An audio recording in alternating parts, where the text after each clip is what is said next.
A little while ago, I tweeted out that I really hope that 2021 is the year that people go back to making fun videos again on YouTube and not just only making content for the sake of pleasing the algorithm. So in this vlog, let's talk a little more about why I really think that YouTubers need to change this year. So let's hop into it.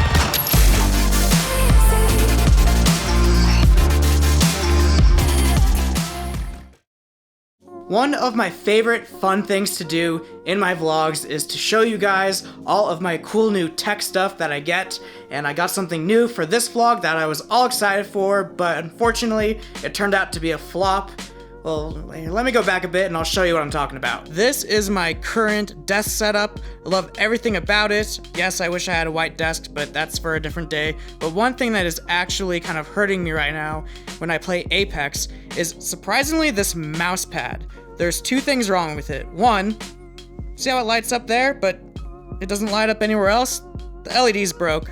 I can get over that. It's not the end of the world. What's actually bothering me lately is the fact that, yes, this is a giant mouse pad, side to side, but often when I'm playing, my mouse keeps falling off, so I need an even bigger mouse pad. So this is the current one, and this is the new one that I ordered.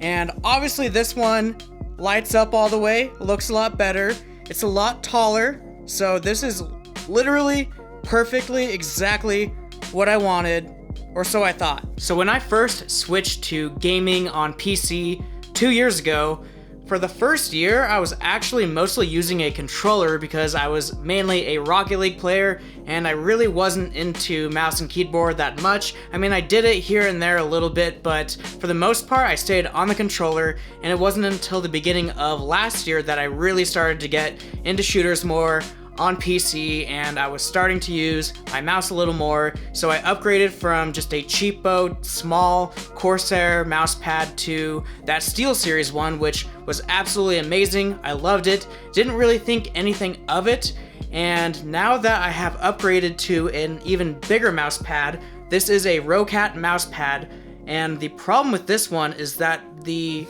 actual fabric is a lot rougher. It doesn't feel very nice, but for some reason, even though it's rougher, my mouse glides even more so, like so easily. It feels like it's on ice. So even though it feels worse, it's not as soft, it's somehow faster and all glidey, and I don't like it, and I didn't realize that this was going to be such a big issue. I'd never really put much thought into mouse pads before, but I looked it up on Reddit and YouTube, and apparently there is a whole culture of mouse pads, and pros get theirs from Japan. They buy these super expensive ones, but like apparently there's so much that goes into mouse pads that there's so many different fabrics you can get depending on how much friction you want on your mouse and stopping power and all this stuff, and it's just way more than I knew I was getting myself into. So unfortunately, I really do not like this one at all. It looks great, it's the perfect size, but unfortunately I think the search will have to continue because I really do love my SteelSeries one. It's the SteelSeries Quick Prism. Absolutely love the feel of it. Unfortunately, it's just not quite big enough for what I want, so we'll figure that out. Okay, enough about mouse pads. Like I said at the beginning of this video, I hope that 2021 is the year that people stop making videos just for the sake of pleasing the algorithm, and that I hope that YouTube can go back to being just this super fun platform again. Honestly, I really keep thinking back to the time that really got me hooked onto YouTube in the first place, and maybe I'm wrong with where I'm at with YouTube of what people are doing these days, but I swear when I first started watching YouTube, I really was watching so many awesome people just casually vlog their lives. They were making laid-back challenge videos, and they were just doing literally whatever they wanted to creatively, and they weren't necessarily pandering for a specific type of video that's just going to do absolutely amazing in the algorithm. People were just having fun. And I say this as a viewer of YouTube. I followed so many creators for so long before I even thought about becoming a creator myself. And I've really seen over these last couple of years of so many people I follow just start to have less and less fun on YouTube. You see, when it comes to YouTube, a healthy channel really should have kind of these three categories of videos in which they upload. The first category of videos that people should make on their channel are videos that are either highly searchable or that they're hopping on a trend and with the hopes of really getting in the algorithm and getting as many views as possible and reaching as many new audiences as possible. And then the second category are kind of the content creators' staple, main standard content for their niche in which they enjoy making and their audience enjoys watching, and it's just kind of like their bread and butter, their go-to types of videos. So for a lot of channels, that would be things like their regular vlogs or their standard gaming videos or just whatever their regular niches of them making continuous content about that. And then the third and last category of videos that a creator really should be uploading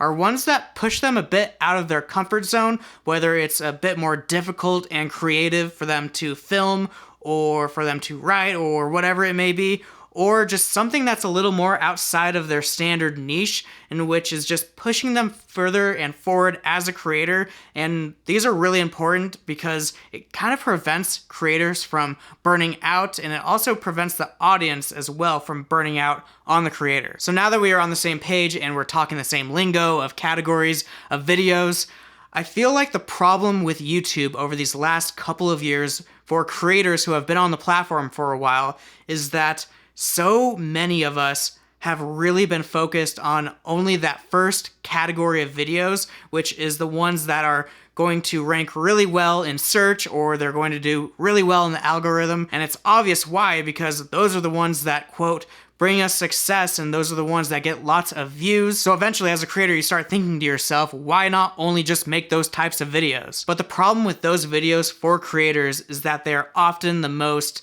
either scripted or most thought out, and you really try to trim up as much as possible to have the best watch time retention, and as a result, it can start to feel a little robotic in those videos, or even like a little stuffy and businessy, if you will. Now, if viewers only see those types of videos every once in a while from a creator, most people really don't think anything of it, and if anything, they kind of think, oh, dang, they actually poured a lot of time and effort into this video, this is kind of awesome, cool idea. But on the other hand, if a creator mainly makes these types of highly searchable or algorithm videos, it can really start to be draining on both the creator and the viewer. Oftentimes, because these types of videos are so kind of well produced and we put extra time into editing them and we take out so many mistakes here and there, they can start to become really stale video after video, and viewers eventually start to catch on because oftentimes in those videos,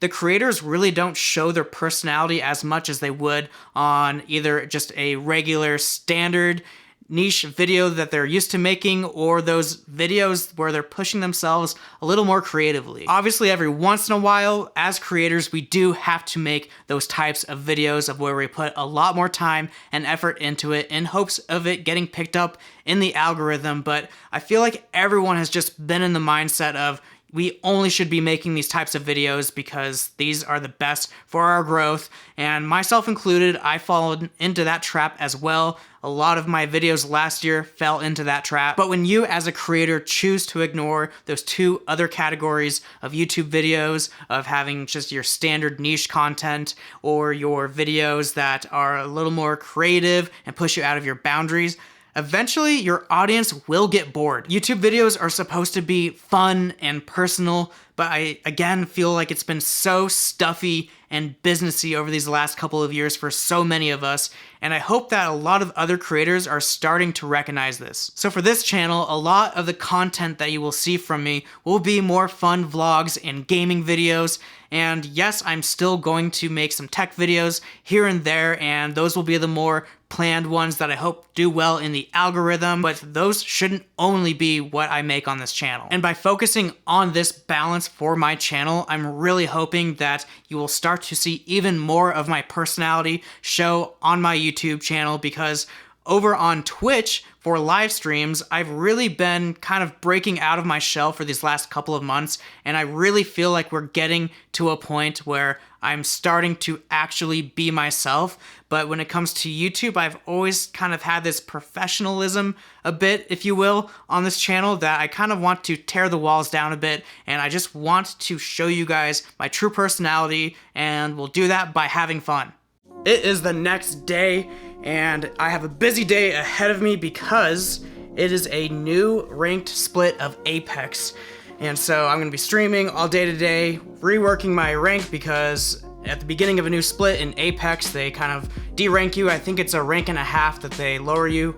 And last split, I ended up solo queuing to Diamond 4, which was a huge goal of mine ultimately, and I'm hoping I can do it this split.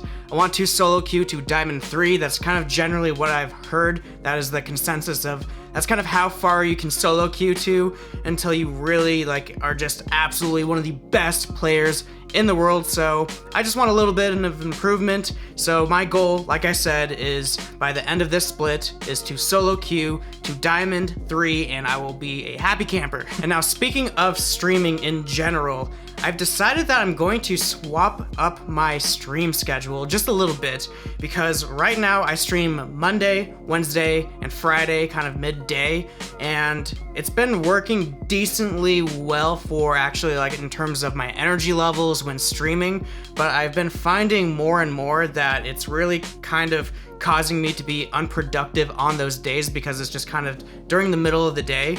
So I've actually decided that my new stream schedule will now be 4 days a week on Sunday, Tuesday, Wednesdays, and Fridays, kind of later in the afternoon. And so by doing this, not only do I get to stream more days a week, but I also get to stream a little bit later, which means at the beginning of all of my days throughout the week, I can be a little more productive, whether it's something that I need to film or edit a vlog or a gaming video. So I feel like not only will I be able to stream more, but I'll also, as a result, be able to put out more content on YouTube, TikTok, Twitter, Instagram, all that stuff. So if you haven't followed me over on Twitch yet, be sure to do so, and I'll have my schedule tab updated as well, so you can see roughly when I'm gonna go live in your time zone. Anyway, I gotta get going to my stream, so that is gonna do it for this vlog. But like I said, I am really looking forward to having just more fun, laid-back vlogs and gaming videos on this channel. I'm so incredibly excited. But yeah, if you haven't subscribed already, be sure to do so, and I will catch you guys in the next video. Peace.